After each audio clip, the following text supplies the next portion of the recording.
It was 3 o'clock in the morning when I woke up to a FaceTime call from my mom. Groggy and confused, I picked up, squinting at the screen as I tried to figure out what was going on. Her face was tear-streaked, her eyes puffy from crying. She looked broken, like a part of her was missing. "Please," she said between sobs.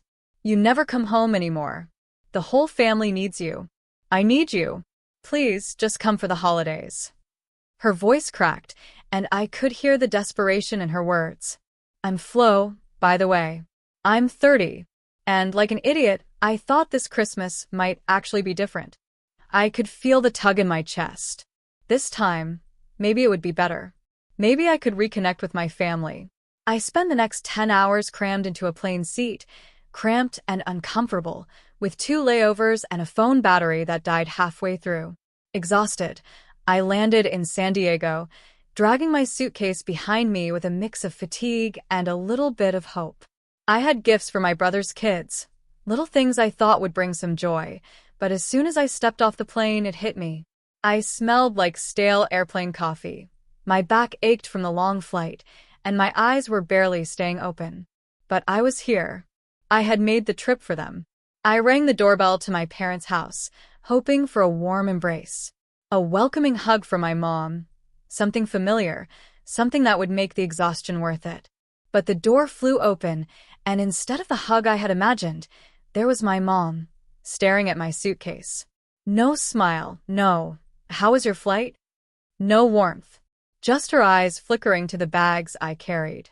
"You'll babysit your brother's kids," she said, as though it was the most normal thing in the world.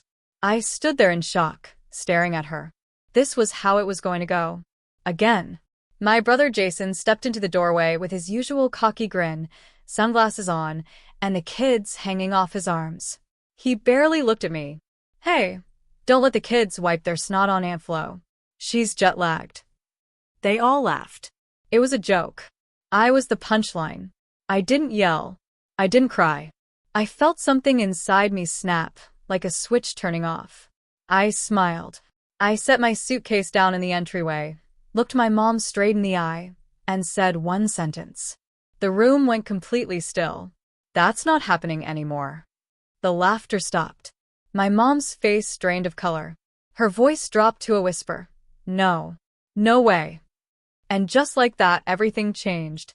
Stay with me until the end, and I'll tell you exactly how I ended up turning their perfect family holiday into the moment I took my life back. Please like this video and listen to my story till the end, and let me know which city you're listening from. That way, I can see how far my story has traveled. But to understand why they acted this way, you need to know how deep the problem ran and how long I had been playing along. Let me explain. You see, it wasn't just about a holiday or a one-off favor. This had been going on for years. My mom didn't just call me out of the blue at 3 a.m. because she missed me. A few weeks earlier, she had already texted me screenshots of flights and holiday deals, hinting how much they wanted to go, how they couldn't afford it without my help. "Just this once," she said. "Just this once, Flo." I should have known better. Just this once was how every single request started. And it always came with the same promise. "We'll pay you back. We will. Once things calm down." When my dad needed knee surgery, I wired over $2,000. When Jason maxed out his credit cards on some online business idea that never took off, I helped him consolidate his debt. The list went on. When a mortgage was overdue, when the water heater broke, when their car broke down, I was always the one they called. I lived in a tiny flat in London, scraped by every month, cooking most of my meals at home, walking to work in the rain. But somehow I was paying for Uber Eats, streaming services, and a house I didn't even live in anymore. It was like I was their safety net. Only I was getting no appreciation for it. The worst part? I wasn't even fully aware of how deep it had gone until I saw it in black and white.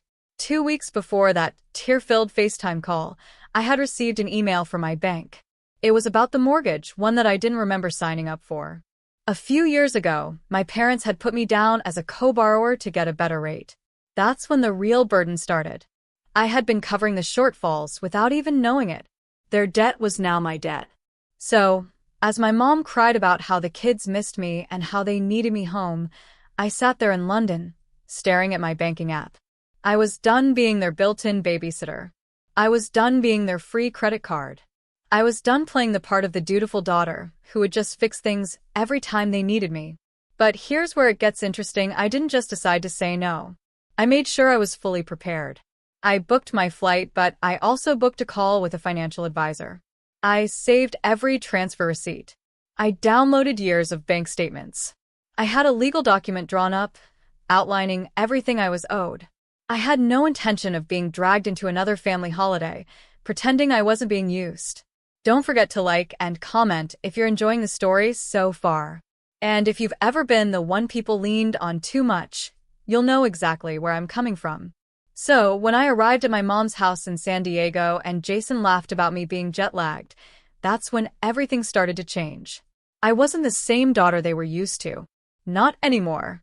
Let me show you how it all unfolded. I walked into that house with my suitcase and a plan.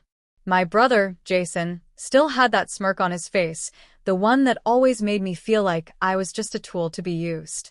The kids were already running around, chaos in full swing, and there was my mom, already talking about how she and my dad had planned this big family trip. And guess who would be staying behind to babysit the kids while they went off on their much-needed vacation? Me. It was the same story, every time. We need you, Flo. The kids miss you. It'll be great for the family. But it wasn't about the family. It never was.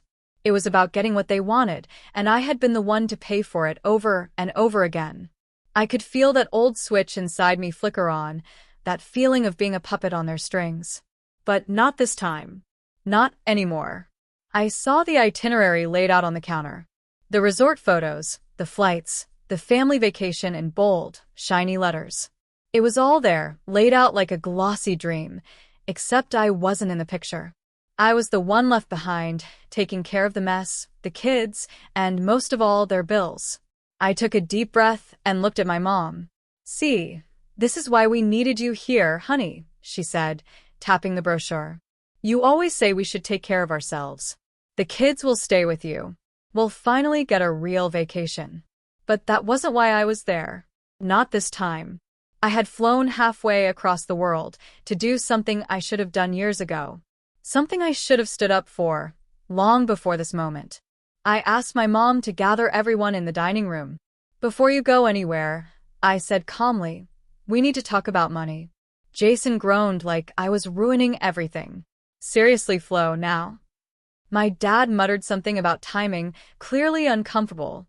And my mom, with that wounded look on her face, tried to brush it off.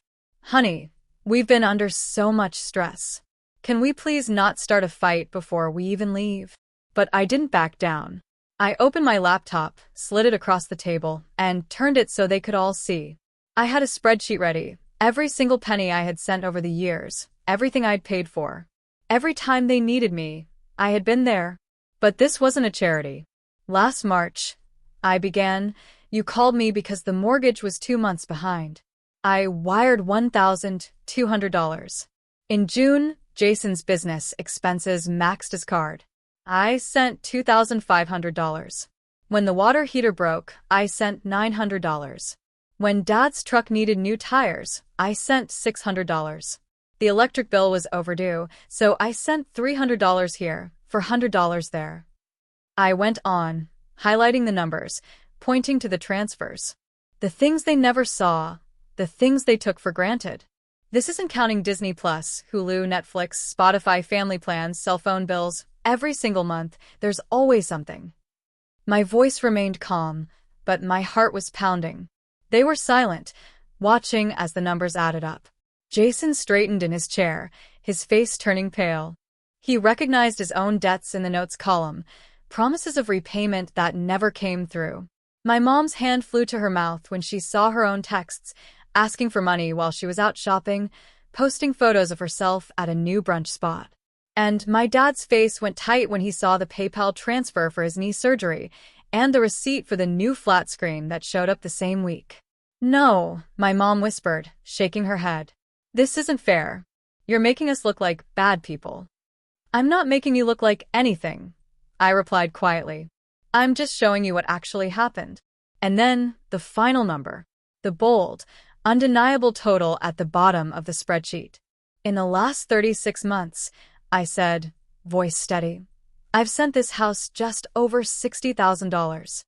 The room was dead silent. The air was thick, suffocating. Jason blinked, my dad stared at the wall, and my mom kept whispering, no, that can't be right. That can't be right, hoping the numbers would change if she said it enough. But they wouldn't. I reached into my bag, pulling out the legal agreement I had prepared, a simple document acknowledging the debt they owed me. Not a lawsuit, just an agreement that they would start paying it back. Even if it was slowly $50 a month, $100 a month, whatever they could manage. I slid the paper across the table. Let me know what you think in the comments. Does this hit home for you? And if you've ever been stuck in a similar situation, don't be afraid to share your story. You're not alone. Subscribe for more stories about standing your ground and reclaiming your life. But just when I thought they might start taking responsibility, something shifted. And that's when the real game began. Stay with me, because the next step wasn't what I expected. The room was so quiet, I could hear the clock ticking on the wall, each second feeling like a lifetime. My mom stared at the agreement, her face pale. Jason had stopped pretending like it was funny. My dad, who was always the one to shout, to bark orders, just sat there, frozen. Finally, my dad slammed his fist on the table. We are family, Flo, he barked, his face reddening. You don't put family in debt like that. What? Are you going to sue your own parents? His words echoed in the silence, and I could see his fists clenching, his jaw tightening. But I wasn't backing down. I met his gaze calmly. Family doesn't hide a mortgage in their daughter's name and then call her when the payment's late. Family doesn't spend her money on vacations and brunch and then turn around and say she abandoned them. Family doesn't treat you like a walking ATM, only to throw you away when you stop paying. My mom flinched like I had slapped her. Jason, still holding the papers, looked like he couldn't breathe. The kids were too busy running around, blissfully unaware of what was happening, but I could see the tension in my family, thick as the air in that room. Jason's voice cracked. This is insane. I can't pay this back. None of us can.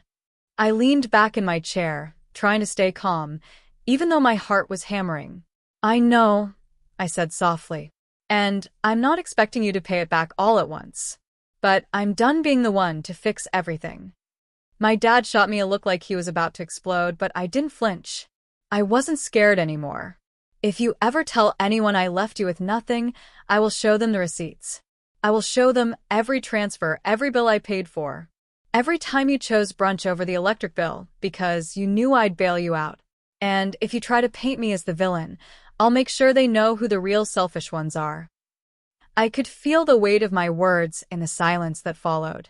My mom shook her head again, her voice trembling. No way. You wouldn't do that, Flo. You wouldn't humiliate your own family. I looked at her, really looked at her, for the first time in years. She was broken, but not in the way she had tried to make me believe. It was a different kind of desperation. She didn't want to face the truth. She didn't want to admit that everything they had built on my back was collapsing. I'm not planning to humiliate anyone, I said quietly. I'm just showing you the truth. The truth you've been avoiding for too long. Then I clicked to another tab on my laptop. The one with their vacation reservation. The one they were so proud of. The one they thought was already paid for. I looked at my mom, my dad, and Jason as I slowly clicked through the details, destination, dates, the amount they had spent, everything. When I finally got to the status line, my voice was calm, but my heart was racing. About that family trip you're so excited about, I said softly. You might want to sit down for this part. My dad frowned, clearly confused. What are you talking about? I pointed to the line on the screen. Cancelled. His face twisted with rage, but before he could speak, I continued. 3 days ago, I called the resort and the airline. Since the bookings were made with my card, I had every right to cancel. The flight credits have been moved. The package has been refunded. The color drained from his face as the words sank in. The vacation was gone. Just like that. And just so you know, I added, my voice steady, when I told you at the door that I wasn't babysitting while you went on vacation, what I really meant was, There is no vacation anymore. Not without me. Not with my money. Not ever again. I closed the laptop halfway, watching as their faces shifted from disbelief to shock. My dad stood up, his hands clenched into fists, ready to explode. "You had no right," he shouted, trying to intimidate me into backing down. I didn't flinch. The right was mine. They were bought with my card, from my account with my money. Not yours. The right was always mine. But I wasn't finished yet. I clicked to the next window, and there it was, the email from the bank. The one I knew would blow the whole thing open. I turned the laptop so they could see the email clearly. My name was listed as a co-borrower on the mortgage, right next to my dad's. He stared at it, his face draining of color. He could barely breathe. "Claire, please not this," my mom whispered. "We told you it was just paperwork." But I wasn't backing down. Not anymore. "You told me it was a formality," I said quietly. "You told me it wouldn't affect me, but it's been affecting me for years. I've been the one covering the short payments. Every time you forgot a bill, it hit my credit too. And just when I thought they might start to get it, something unexpected happened. How's this going so far? Let me know in the comments if you're feeling this shift with me. And if you've been the one who had to set boundaries like this, share your story. I'd love to hear it. Don't forget to subscribe for more stories about taking your life back. But the story wasn't over. There was one more thing I needed to do, and this time it wasn't about money anymore. Stay tuned for how I closed the final chapter on my family's expectations and how I walked away for good. The room was suffocating now. My dad stood there, frozen, unable to speak. My mom's hands were shaking, and I could see her eyes glossing over, like she was trying to make the numbers go away. Jason just stared at the screen, his mouth hanging open, like he was waiting for someone else to fix it. But no one was coming. I wasn't the savior anymore. And I didn't want to be. My heart was pounding, but my voice didn't waver. I wasn't angry anymore. I wasn't sad. I was just done. "This," I said, tapping the mortgage email, "isn't just about a vacation or babysitting. This is about me being tied to a debt that isn't even mine. I've been the one bailing you out, while you've been pretending everything was fine. It's time for that to end." There was a long pause. No one spoke. My mom's eyes were still fixed on the screen, as if she couldn't believe it was real. She'd spent so many years living in denial that seeing the truth was like being hit by a train. "And Jason?" He looked like a deer caught in headlights. It was all too much, too fast. Then, my dad finally broke the silence, his voice low and shaking. "You're going to make us homeless over this? You're really going to leave us like this?" I met his gaze, holding my ground. "No," I said firmly. "I'm going to stop letting you gamble with my future. You've been living off my back for years, and you still haven't learned how to stand on your own." My mom, voice trembling, reached for my arm. "Flo, please. Don't do this. We can work something out." Her face was streaked with tears, but there was a stubbornness there, too. Like she knew what was coming but didn't want to face it. "No, Mom," I said, pulling back from her touch. "This isn't about working things out anymore. This is about me finally putting myself first. I'm not going to keep pretending that I'm not being used." I took a deep breath and slid a letter across the table. The final notice. "I'm stopping all the automatic payments," I said quietly. "The bank will contact you directly from now on. I'm closing the joint checking account. I've given you enough. And now it's over." My dad's eyes widened, his face contorted with disbelief. "You can't be serious. You're going to leave us with nothing? How will we manage?" "How?" I repeated, looking at him coldly. "The same way every other adult does. With your own income, your own budgeting, your own consequences when you overspend." Jason's voice cracked, rising with panic.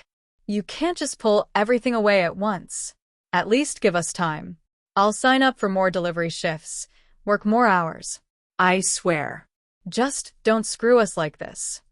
I looked at him, and something inside me broke, just a little. But I wasn't going to let it stop me. "You should have been doing that years ago, Jason. Not relying on me to save you when things got tough." He slumped back in his chair, staring at the table, his jaw clenched. He didn't say anything else. There was nothing left to say. I was done. The tension in the room was unbearable, and yet it was a relief. The kind of relief that comes when you stop holding on to something that's been dragging you down for so long. I hit the cancel button on every one of those autopays, watching as confirmation emails pinged my phone. One by one, they were gone. No more streaming services. No more grocery deliveries. No more mortgage supplements. Nothing. My dad sat back in his chair, eyes wide and distant.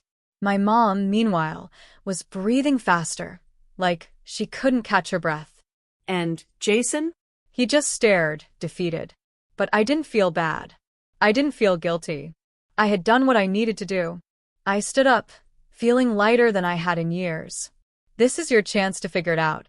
You'll get your own bills in your own names. And if they're late, it's on you, not me. I grabbed my suitcase from the hallway, the one that had been waiting there since I arrived. I could feel the weight of the moment pressing down on me, but it wasn't the crushing weight of guilt. It was the weight of freedom. My dad finally snapped. If you're walking out like this, don't bother coming back. I paused in the doorway, hand on the handle. My body was shaking from the adrenaline, but my resolve was stronger than ever. You're the one who decided my value here was measured in what I pay for, I said, my voice calm. If I'm not welcome without my credit card, then I was never really welcome at all. I stepped outside, my suitcase trailing behind me, and pulled the door shut with a finality that felt like a weight lifting off my chest. No one followed. No one called my name. The only sound was the kids fighting over a cartoon in the living room, unaware that their vacation had just evaporated. I ordered an Uber, feeling like a stranger on the street, but also feeling for the first time in a long time like I was exactly where I needed to be. When the Uber pulled up in front of my new condo, I felt a strange sense of disbelief. This was my life now. This was my new beginning. I swiped the key fob, walking through the lobby like I had done this 1,000 times, even though it was only the second time I had ever been here. The condo was small, but it was mine. The air smelled like fresh paint and new carpet. No more stress. No more guilt. Just a space I could call my own. I sat on the floor, cross-legged, sipping on cheap coffee, and I realized something. For the first time in years, I wasn't saving anyone. No one was depending on me to fix their problems. I was finally free. And then my phone buzzed. It was a message from my friend Emma. She'd sent me a screenshot of my dad's Facebook post. Our daughter flew in from London and decided money was more important than blood. He'd written it like he was the martyr, like he was the victim in all of this. The comments came pouring in, people who had no idea what I had been through, what I had given, all to make them think I was the villain. I felt a knot tighten in my stomach, but then I remembered that spreadsheet. All the money. All the transfers. I didn't need to explain myself to anyone anymore. I opened the email from my financial advisor, just to be sure. She had told me to document everything, to save every receipt, every transfer. I was protected. And that was when it hit me, the thing I had feared for so long. My family would never understand, but that was okay. They didn't have to. I was finally free from their control. The doorbell rang a few days later. It was my mom, standing there, smaller than I remembered. She wasn't wearing the makeup she used to, and her hair wasn't styled perfectly. She was just tired. And she held out a check. Not for $60,000, but it was a start. "I'm sorry," she said, her voice breaking. "I can't undo what we've done. But I'm trying. We're all trying." I took the check, but I didn't cash it right away. I needed time. "Maybe," I said, after a long pause, "we could have a Christmas where we're just together. No money talk. No bills. Just dinner." She nodded, eyes filled with something new, regret, maybe. Hope. And for the first time, I felt like there was a real chance for us to rebuild, not as the dysfunctional family I had always been a part of, but as something new, something healthier. But that could only happen if they learned that I wasn't their safety net anymore. Engagement break. Tell me in the comments. And if you've dealt with something similar, share your story. You're not alone. Subscribe for more stories about standing your ground and reclaiming your life.